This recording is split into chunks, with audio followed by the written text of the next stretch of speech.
22.8 Simple application of demand and supply analysis.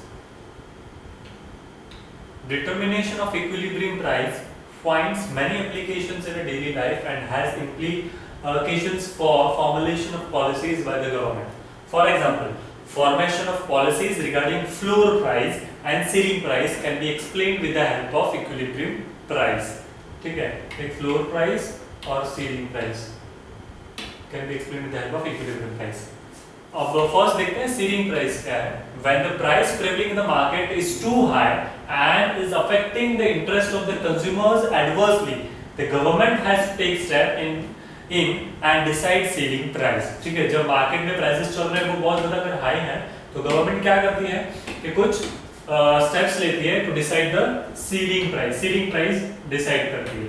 Their sellers are not allowed to rise price of their product beyond the ceiling price and thus the interest of consumer are protected. क्योंकि consumers का interest protected रहे, ठीक है, consumers को मतलब फायदा हो, consumers के हित में काम हो, इसलिए गवर्नमेंट क्या करती है कि सीलिंग प्राइस फिक्स करती है जिससे ज्यादा सेलर्स जो है वो प्राइस चार्ज न कर सके. Sellers are not allowed to raise price of their product, ठीक है, the product beyond the ceiling price. ठीक है, किसके लिए कि जो कंज्यूमर्स हैं उनके हित में सारी चीजें हो. An example of this may be rent control policy. एक rent control policy हो है. Suppose the current rent for a particular type of flat is determined at OP which is exorbitant. In such a case, the government can fix the rent arbitrarily at OPC, which is lower than the OP, and will give some relief to the rentants, मतलब के consumers. ठीक है, मतलब ये एक rent पे करने के लिए एक प्राइस फिक्स करके रखी है. ठीक है, ये है रेंट कंट्रोल पॉलिसी जिसमें गवर्नमेंट ने फिक्स करके रखा है कि इतने स्क्वायर फीट या फिर इतना स्क्वायर फीट का अगर घर है या फिर इतने रूम्स का अगर घर है तो फिर मतलब तुम्हें इतना पे करने का है, गवर्नमेंट की तरफ से आया हुआ है. ठीक है, तो अब पब्लिक क्या है उससे ज्यादा वो प्राइस पे चार्ज नहीं कर सकती है. ठीक है, फ्रॉम द कस्टमर्स. ठीक है, it may be mentioned that this is a controlled rent OPC. The demand for the flats OQDC exists, supply of flats OQSC, and this may lead to surpluses participants for which the government may have to take preventive and remedial measures. It may also be mentioned that the fixation of price at a level above OP has no point as a price mechanism will automatically push the price level back to OP. OP से जितनी है उतनी हो जाती है. यहाँ पे इन्होंने ये OQS और ये सारी जो चीजें हैं वो सारी चीजें मेंशन कर करके समझाया हुआ है. ये पूरा डायग्राम है प्राइस और क्वांटिटी का, तो आप इसे इसके साथ कंपेयर कर करके इजीली देख सकते हैं. तो पॉइंट ई किस तरीके से डिमांड एंड सप्लाई वो सारे चेंजेस सारे गवर्नमेंट की पॉलिसी लगने के बाद क्या क्या चेंजेस होते हैं वो देख सकते हैं. अब देखते हैं फ्लोर प्राइस क्या है. सीलिंग प्राइस था जिसमें गवर्नमेंट एक फिक्स प्राइस कर देती है जिसकी वजह से क्या होता है कि जो नॉर्मल पीपल है उनके हित में सारी चीजें हो. ठीक है, मतलब उनको ज्यादा पेमेंट न करना पड़े, ज्यादा लोग उनके पास से पैसे न ले ले, क्योंकि प्राइस जो खुद डिसाइड करते हैं, जो सेलिंग करते हैं, ठीक है, जो शॉपकीपर्स होते हैं वो ज्यादा प्राइस चार्ज कर रहे थे. राइट, हमें एमआरपी वाली चीज पता है, हमें क्या ध्यान रखना है कि हमें एमआरपी से ज्यादा कभी भी कोई भी चीज के लिए पेमेंट नहीं करना है. ठीक है, उसमें सारे टैक्सेस इंक्लूड हुए हुए होते हैं ऑलरेडी. फ्लोर प्राइस देखते हैं. It is not necessary that the price determined it always too high. ऐसा हमेशा जरूरी नहीं है कि जो भी प्राइस डिटरमाइन की हो वो हमेशा टू हाई हो.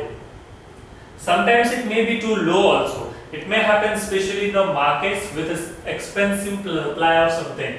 For example, Indian labor market is a market with excessive supply of labor. ठीक है, इंडियन लेबर मार्केट मतलब बहुत सारे लेबर्स अवेलेबल है, बहुत सारे लोग हैं जिनको उनके लेवल की जॉब नहीं मिल पा रही, तो वो लोग फोर्सफुली उनको लेबर वर्क करना पड़ रहा है. ठीक है, because of not having a good opportunity for the jobs. मतलब ज्यादा हमारे पास अपॉर्चुनिटीज नहीं है, जितने हैं उसके सामने लोग बहुत ज्यादा हैं. ठीक है, इन सच अ setting the wage rate determined by the market force of demand and supply is generally too low. इसमें क्या होता है कि अब इसमें जो वेज रेट डिसाइड किया होता है वो बहुत ज्यादा कम होता है क्योंकि इतने सारे लोग होते हैं. ठीक है, तो इसमें यहाँ पे देखने भी लाके यहाँ पे वेज रेट जो है वो बहुत कम होता है.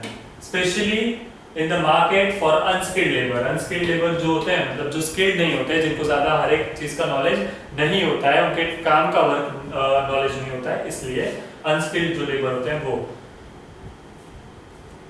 To protect workers' interest in such a case, the government may pass minimum wage legislation. Suppose the wage rate prevailing in the market is OW. ठीक है, OW चल रहा है, which is too low, ये बहुत ज्यादा कम है. The government may pass minimum wage legislation and fix minimum wages at the OWF. तो यहाँ पे गवर्नमेंट ने ये डिसाइड किया है, ठीक है. OW इतना नहीं, ये बहुत कम है, तो OWF ये डिसाइड किया है. The minimum wage rate is a floor price, ठीक है, तो ये floor price है. The government does not allow the price level to go lower than the floor price. अब इससे कम वो lower नहीं जा सकते, इसे बढ़ा सकते हैं, इससे कम नहीं जा सकते. Price and the seller's interest are protected. इस वजह से sellers का interest भी protected रहे. Worker is the seller of his labor. अब ये पूरा ऑफिस इन्होंने डायग्रामेटिक वे में उन्होंने समझाया हुआ है, आप इन सब चीजों को कंपेयर कर देख सकते हैं. It will be easily understandable for you. So here we have completed this chapter 2, 22.8. Chapter number 23, revenue and profit maximization of a competitive firm.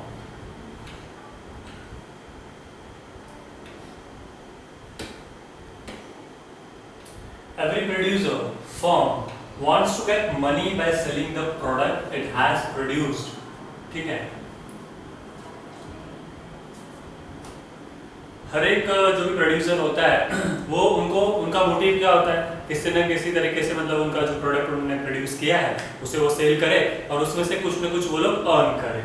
Revenue और टर्नओवर इज अ मनी, ठीक है. रेवेन्यू या फिर turnover, हम लोग कुछ भी बोले, is a money that is a firm producer receives from its normal business activities.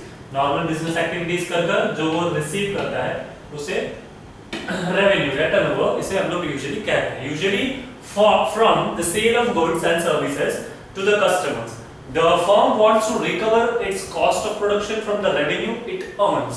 ठीक है, जो भी रेवेन्यू उन्होंने अर्न किया होता है उसमें से उनको क्या करना होता है, कॉस्ट ऑफ प्रोडक्शन जो भी लगा होता है उसको भी उनको कवर करना होता है. ठीक है, उनके प्रॉफिट में वो चीज भी वो देखेंगे क्योंकि उन्होंने इतना सारे पैसे लगा कर अगर कोई प्रोडक्ट अगर उन्होंने बनाया है, सो वो लोग क्या करेंगे कि उस कॉस्ट को भी पहले निकालेंगे, उसके बाद से उनका प्रॉफिट मार्जिन देखते हैं. ठीक है, in fact the firm wants to create simply or revenue over cost as well. How does a competitive firm achieve its goal of profit maximization is the topic of discussion here. The analysis is only meant for a competitive firm. Let's see what is the concept of revenue. Let's see the concept of revenue first. Revenue, sometimes called sales, refers to all the money a firm producer takes in from doing what it does. जो भी वो करते हैं उसमें से, whether making goods or providing services. Goods बनाकर भी या फिर services provide कर भी. Total revenue of a firm is defined as the total sales proceeds in the market. The firm sells different quantities of product to its customer at the prevailing market price. Market price जो भी हो, ठीक है, उसके वो लोग अपने products और जो भी सर्विसेज है वो प्रोवाइड करते हैं डिफरेंट क्वांटिटीज में.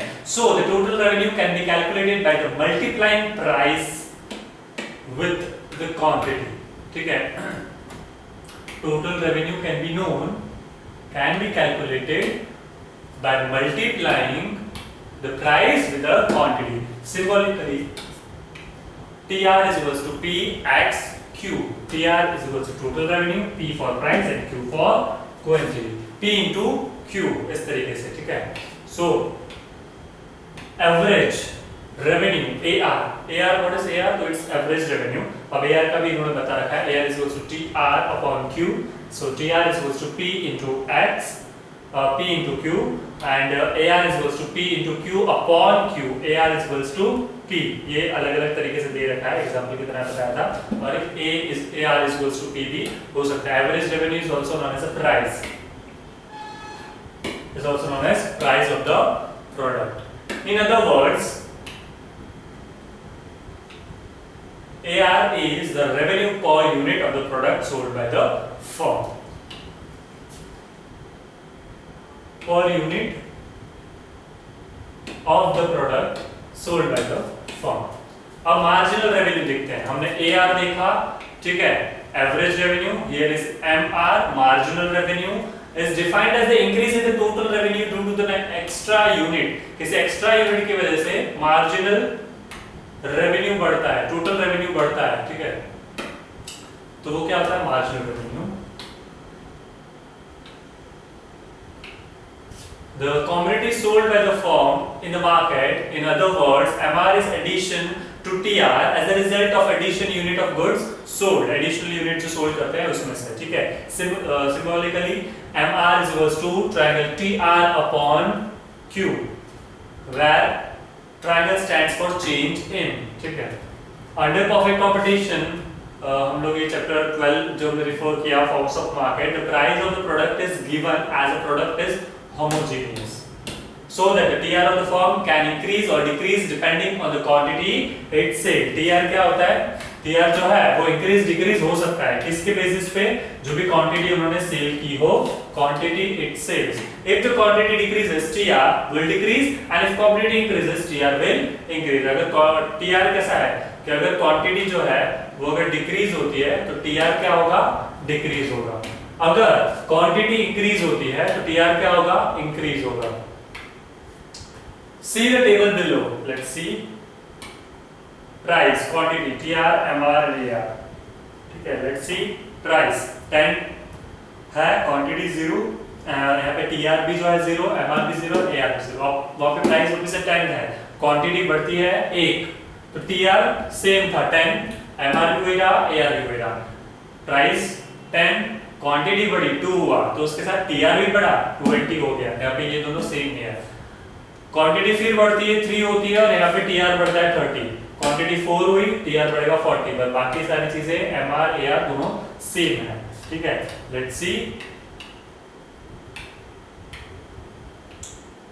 As given in the table, the price of commodity is given at 10, it remains 10, whatever quantity is sold, कितनी भी quantity sold की हो, 10 10 ही रहा था, ठीक है. Now when quantity is 1, TR is equals to 10 into 1 तो क्या रहा? 10. When quantity increase to 2, TR is equals to 10 into 2 करेंगे तो क्या होगा? 20 होगा. When quantity further increase 3 and 4, the TR increases to 30 and 40 respectively. This shows the under perfect competition, the total revenue of firm increases due to the increase in the quantity given the price of the commodity in the market, ठीक है. ऐसे situation क्या होता है? Perfect competition वाली situation में total revenue जो है, total revenue of the firm जो है इंक्रीज होता है. किसके कारण? Due to the increase in the quantity given in the price of the commodity. Increase in the quantity given the price of the commodity in the market. Similarly when the reverse way, if quantity falls, अगर quantity fall होती है from 4 to 3, TR decreases from 40 to 30. तो अब जब quantity कम होती है, 4 से 3 हो जाएगी, तो TR भी decrease होके क्या होगा? 40 से 30 वो भी decrease हो जाएगा. Another point to be learned about TR is that it increases at the constant rate. ये constant rate पे increase होता रहता है. Starting from 10, TR increases 20, 30, 40 at a constant rate of 10. Given the price and increase in the each unit of quantity. Coming to AR पे देखते हैं तो AR is equals to TR upon Q. AR क्या है? तो TR upon Q करते हैं वो. और price, you may be club them in a single column, ठीक है. Instead you or separately भी कर सकते हैं. We have only given them in a table for the purpose of calculating AR. AR को calculate करने के लिए उन्होंने दे रखा है, ठीक है. यहाँ पे भी ये पूरा उन्होंने एक्सप्लेन किया हुआ है, आप इसे एक बार इन डिटेल देख सकते हैं.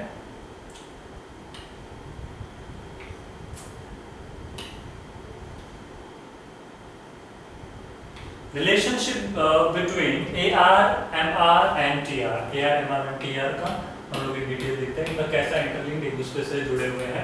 From the table above, we can easily state the relationship between AR, MR and TR. Since price or AR is given under perfect competition, it is constant throughout. AR and MR are always equal. AR and MR are always equal. AR is equals to MR for competitive form. Between MR and TR, it is said that MR is the rate of change of TR. In other words, the value of MR at any quantity gives the value at which TR has increased above its previous unit. Diagrammatic presentation दिया हुआ है. We can give the diagram of TR, MR, AR and MR. ठीक है, यहाँ पे 23.1 में उन्होंने दिया है. Here we have 23.1. तीनों चीजें उन्होंने समझाई है. Revenue TR है. ठीक है. Let's see. If TR first, take TR first. In order to draw the diagram TR, take the values of TR on the vertical x-axis and different values of quantity on the horizontal axis. ठीक है, इसमें vertical पे हमने TR लिया और horizontal पे क्या लिया? एक्सिस पे क्वांटिटी Q. ठीक है. Plot each combination of Q and TR and join these combinations to get TR curve. Here TR is a straight line through the origin shows in the diagram. Let's see. इस तरीके से TR दिया हुआ है उन्होंने. यहाँ पे 1 2 3 4 quantity and वहाँ पे रेवेन्यू इंक्रीज होते हुए 10 20 30 40. यहाँ पे TR का पूरा ABCD पॉइंट्स सारे दे रखे हैं उन्होंने. As given in the diagram, the combination of Q is equals to 1 and TR is equals to 10 is plotted at a point A. Point B shows Q is equals to 2. अब यहाँ पे point A उन्होंने बता रखा था, ठीक है, 1 और यहाँ पे सामने 10 था. यहाँ पे 2 पे क्या है? B, जहाँ पे सामने 20 है. Point C shows that Q is equals to 3, Q 3 है and TR is equals to क्या मिल रहा है हमें? 40 मिल रहा है. Point C and point D क्या शो कर रहा है? 4, जिसका point सामने TR is equals to हमें 40 मिल रहा है. यहाँ पे D, A, B, C and D to get TR. ये TR को ढूंढने के लिए हमने A, B, C, D ये points दिए हुए हैं. The diagram of AR and MR for a firm under perfect competition is horizontal line as shown in the diagram. ठीक है, इसमें क्या लिख रहा है? Horizontal line. AR is equals to MR. 1 2 3 4 इन्होंने AR MR बता रखा है. ये horizontal line में explain किया हुआ है. In the table it is given that AR is equals to MR is equals to 10 at each quantity sold. So AR and MR starts from 10 on the vertical axis with a measure then it becomes a horizontal line. As there is no change in AR and MR with increase in the quantity. इसमें कोई changes देखने नहीं मिले. Horizontal line. As there is no change in AR and MR with increase in the quantity. Quantity में increase होने की वजह से कोई changes देखने मिले नहीं. So here we have completed this topic. Diametric representation दे रखा था. So point number 23.2, various concepts of profit. Profit is defined as difference of total revenue TR. ठीक है, total revenue मतलब TR over total cost मतलब total cost TC. ठीक है, of the firm. So profit is equals to TR minus TC. TR minus TC.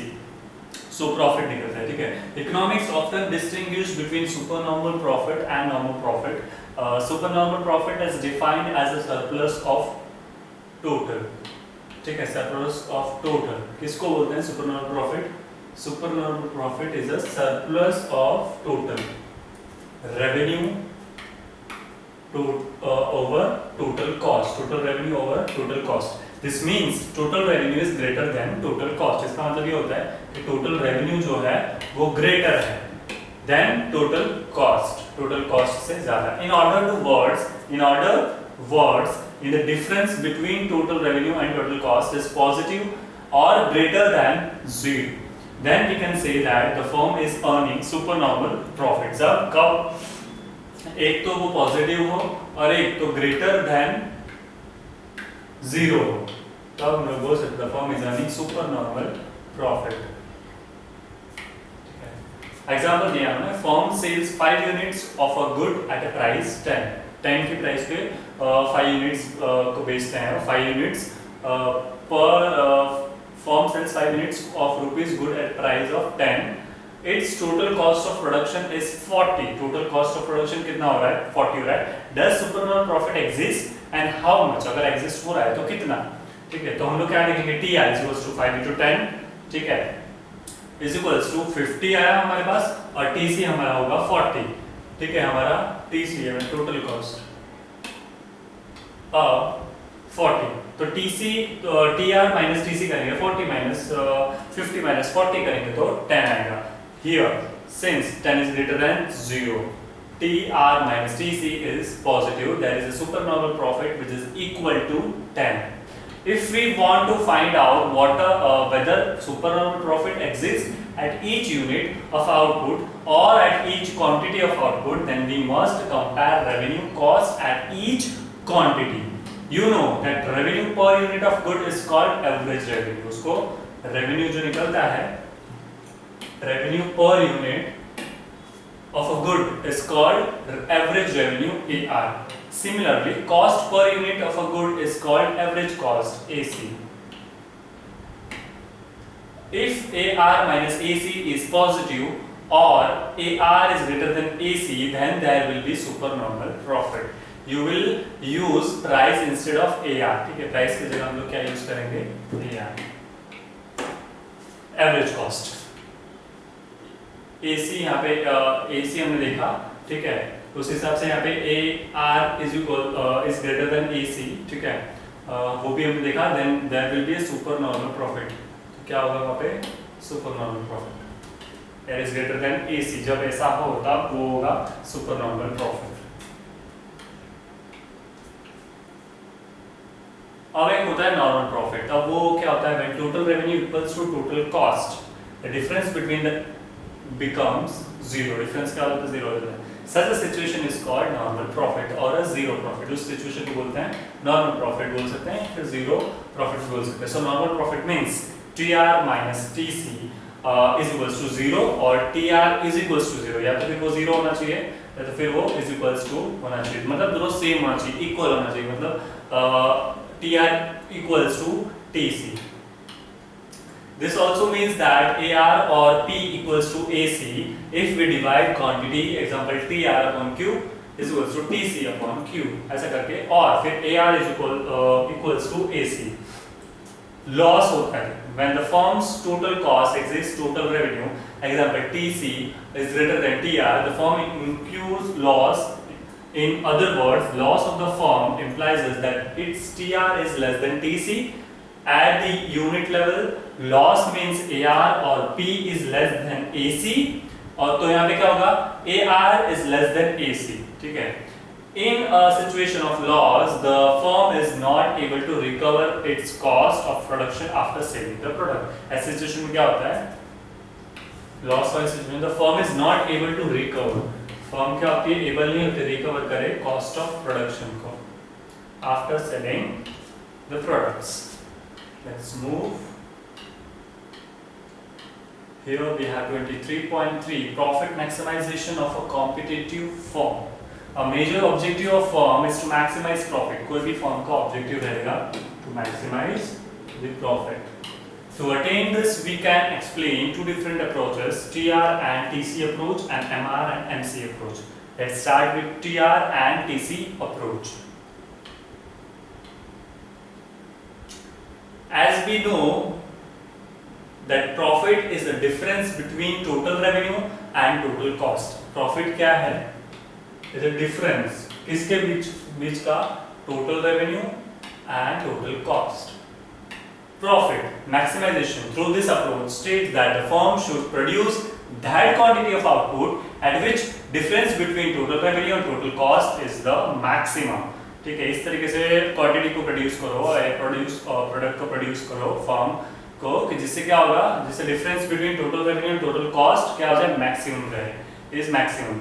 TR is equals to TR minus TC is maximum.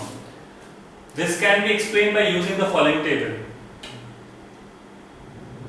Lesson on cost you have studied a cost lesson, ठीक है? Profit maximization of the firm. Q दिया है मेरे पास, TR TC दिया है, और TR minus TC करेंगे तो क्या आएगा? Profit आएगा। मतलब 10 minus 15 करेंगे तो माइनस में आंसर आया 5, 20 minus 20 0, 30 minus 22 8। इस हिसाब से यहाँ पे इन्होंने पूरा दे रखा है। 15 यहाँ पे TR minus TC is a maximum, ठीक है? और यहाँ पे 10 आता है यहाँ पे 0 once again and यहाँ पे -15. Profit maximization of firm, TR and TC approach है ये. As shown in the table, the TR of a competitive firm is increasing at a constant rate of 10. 10 का इंक्रीजिंग हो रहा है, ठीक है, कांस्टेंट रेट पर रहकर, कांस्टेंट रहकर. It start from 0 when quantity is 0. 0 से स्टार्ट होता है जब क्वांटिटी 0 होती है तब. Then within each unit increases in the quantity, TR is increasing, TR भी इंक्रीज होता रहता है by 10 when Q is equals to 1 and TR equals to 10. जब ये सिचुएशन हो तब सिर्फ. When Q is equals to 2, TR is equals to 20. एक और सिचुएशन दी हो यहाँ पे है. And so on. On the other hand, TC of the firm is 15 and Q is equals to 0. और यहाँ पे Q क्या है? 0. This is because of presence of fixed cost as earlier told in the lesson on cost. TC slowly increases in the beginning and they increase fast with the increase in the quantity of output. At Q is equals to 1, TC is equals to 15, then at Q is equals to 2, TC is equals to 20, which is an increase of 5 when Q is equals to 3. फिर TC is equals to 22, which is an increase of 2, जब यहाँ पे 22 हुआ तो यहाँ पे increase 2 का देखने मिला, ठीक है, मतलब यहाँ पे 20 था और यहाँ पे पहले यहाँ से देखते हैं तो इन लोगों ने यहाँ पे 15 से करवाया था, Q वहाँ पे 1 था, TC इक्वल्स 15 था, then at Q is equals to 2 तो यहाँ पे 20, TC is equals to 20 which is an increase of 5 का इंक्रीज होकर 20 हुआ, ठीक है, 15 से 20, फिर यहाँ पे Q और फिर TC 22 हुआ तो वैसे ही वापस से 2 इंक्रीज होता है, इसमें 2 का इंक्रीज देखने मिलता है, ठीक है, 20 से 2 बढ़कर. फिर less than the previous unit after this TC increases faster which you can easily verify. जैसे जैसे इंक्रीज होता है TC में इस तरीके से इंक्रीज देखने मिलता है, ठीक है. Now look at the column on profit marked as TR minus TC at Q is equals to 1. TR minus TC is equals to -5.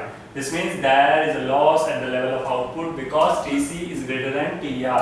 TC जब loss होता है, TC जब TR से बड़ा होता है loss. So the firm must increase output. इसके वजह से क्या करना पड़ेगा? firm को क्या करना पड़ेगा? output उसका जो भी है, जो भी production वो लोग कर रहे हैं उसको increase करना पड़ेगा. At Q is equals to 2, TR is equals to TC, so that TR minus TC is equals to 0. Here the firm is able to recover the cost. इस सिचुएशन में क्या है? firm able है to recover the cost. At Q3, TR is equals to TC is equals to 8, and at Q is equals to 4, TR minus TC is equals to 15. ठीक है, यहाँ पे वापस से TC वहाँ पे 8 था और यहाँ पे 15 हो गया, ठीक है. At Q5, TR minus TC is equals to 10.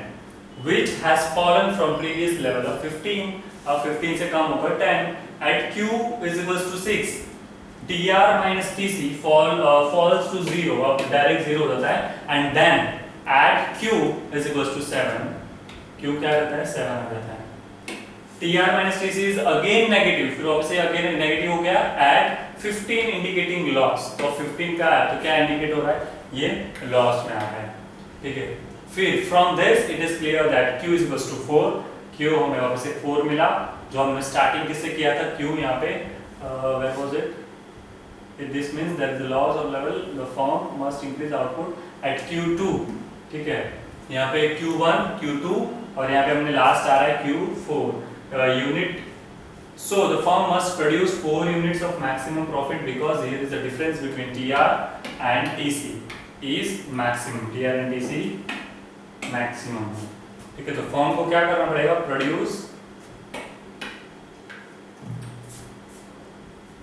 Indicating loss. तो यहाँ पे firm 4 units of maximum profit because here the difference between, मतलब इसको 4 यूनिट से बढ़ाना पड़ेगा, इनका प्रोडक्शन जो है 4 यूनिट से बढ़ाना पड़ेगा तब जाके ये लेवल पे आएगा. तो मैक्सिमाइज उसको मैक्सिमम करना हो तो की बात है, ठीक है.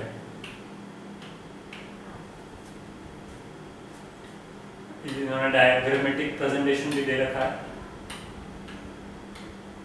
क्वांटिटी दी है और revenue TR and cost TC दे रखा है और क्वांटिटी यहाँ पे देख सकते हैं हम लोग, ये वाली लाइन टीआर की दी है उन्होंने, यहाँ पे टीसी भी दिया हुआ है, ठीक है। यहाँ पे जो कॉस्ट लग रही है 15, 20, 25, 40 किस तरीके से बढ़ाया है और यहाँ पे किस तरीके से क्वांटिटी बढ़ी है, ठीक है। इनको और क्वांटिटी बढ़ानी पड़ती है, ये सारी चीज़ें इन्होंने यहाँ समझा के रखी है as compare to this one. यहाँ पे इसका एक्सप्लेनेशन भी है available in the diagram. Revenue and cost are measured and vertical axes, ठीक है।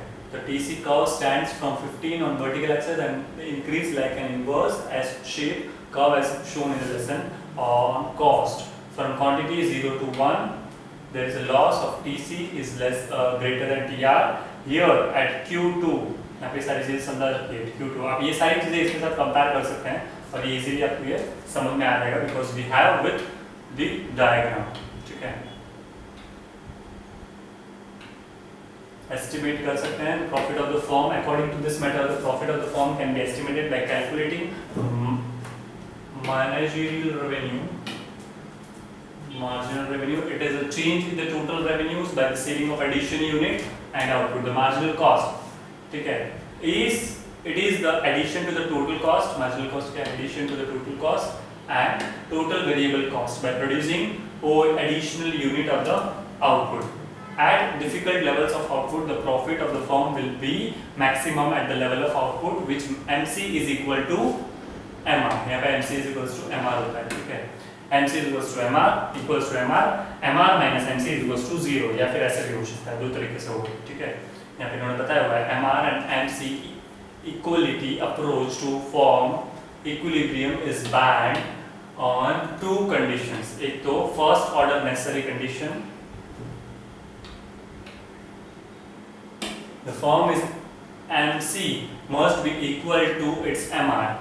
MC, the firm's MC must be equal to MR and equilibrium level of output. Second condition है second order or a sufficient condition.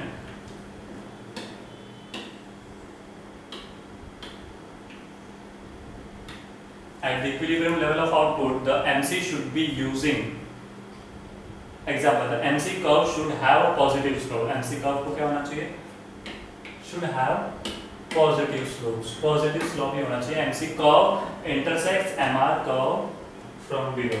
Below से वो MR को intersect करना चाहिए. ये दो conditions हैं, ठीक है। यहाँ पे उन्होंने टेबल भी दे रखा है, आप इसको भी रिफर कर सकते हैं। टोटली पूरा टेबल इन्होंने यहाँ पे एक्सप्लेन किया हुआ है ये टेबल के हिसाब से, ठीक है। तो आपको थोड़ा डिटेल में पता चलेगा। डायग्रामेटिक प्रेजेंटेशन भी दे रखा है, प्रॉफिट जोन नीचे वाला पार्ट बताया है, एमसी एंड एमआर दोनों चीजें बताई रखी है, लॉस वाला पार्ट भी बताया है, एमआर इक्वल्स टू एआर, ठीक है। यहाँ पे क्वांटिटी सारा पार्ट है, यहाँ पे एमआर 5, 8 एंड 7 ये पूरा यहाँ एक्सप्लेन किया हुआ है, आप इसको इन डिटेल चीजें देख सकते हैं। So here we have completed this chapter. Okay, so